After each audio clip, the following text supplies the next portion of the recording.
চলে এসেছে অর্পিতা।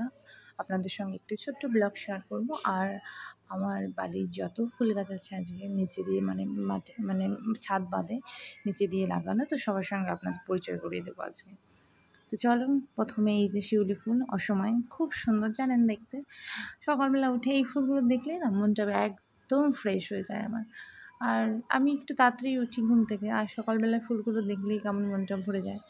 আর সকালবেলা না ফুলটা দেখলেও সবার, আমি মনে হয় আমি না সবারই আর কি ভালো লাগে। তো দেখো, আমাদের বাড়ির কিছু ফুল গাছ তোমাদের আজকে দেখাবো বলেছে।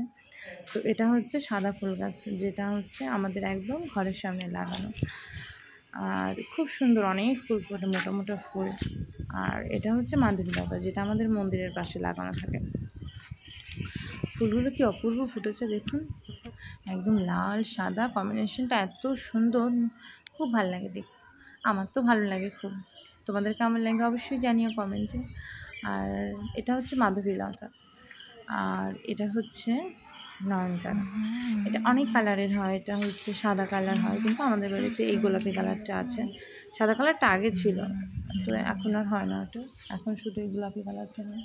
কত সুন্দর দেখুন, একদম রাস্তার সাইড দিয়ে হয়েছে, খুব সুন্দর দেখতে। আর এটা হচ্ছে আমরা বলি বিস্কুট জবা, যেহেতু এটার কালার বিস্কুটের কালার অনেকটা, তার জন্য এটার নাম বিস্কুট জবা। অনেক ফুল ফুটেছে জানেন গাছটাতে, আর একদম আসনটা ভরে যায়। যেহেতু আমাদের বাড়িতে অনেকটা বড় মন্দির, এই জন্য ফুল গাছটা অনেক বেশি, আর ফুলগুলো অনেক লাগে। আর এটা হচ্ছে ধুতরা। কালকে অবধি জানেন এই গাছের পাতাগুলি ঠিকঠাকই ছিল, আমি সকালবেলা অদ্ভুত উঠে দেখছি একটা পাতাও নেই, কী ব্যাপার। পরে দেখলাম নিচে পোকাগুলি পড়ে আছে, অর্থাৎ পোকাগুলি খেয়ে নিয়েছে পাতাগুলি।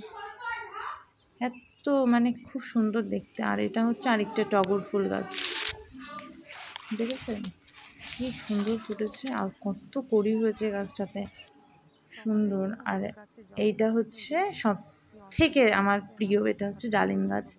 আগে খুব ছোট ছিল, এবছরই দেখছি খুব অনেকটা বড় হয়েছে, আর ফুল আর ফলও ধরেছে এবার।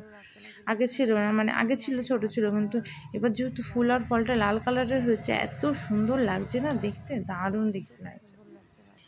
তো আমার বাড়ির গাছগুলো কেমন লাগলো তোমাদের অবশ্যই কমেন্ট করে জানিও। আর ভালো লাগলে অবশ্যই একটা লাইক, কমেন্ট অ্যান্ড শেয়ার করতে ভুলবে না। আজ তবে আসি, টাটা।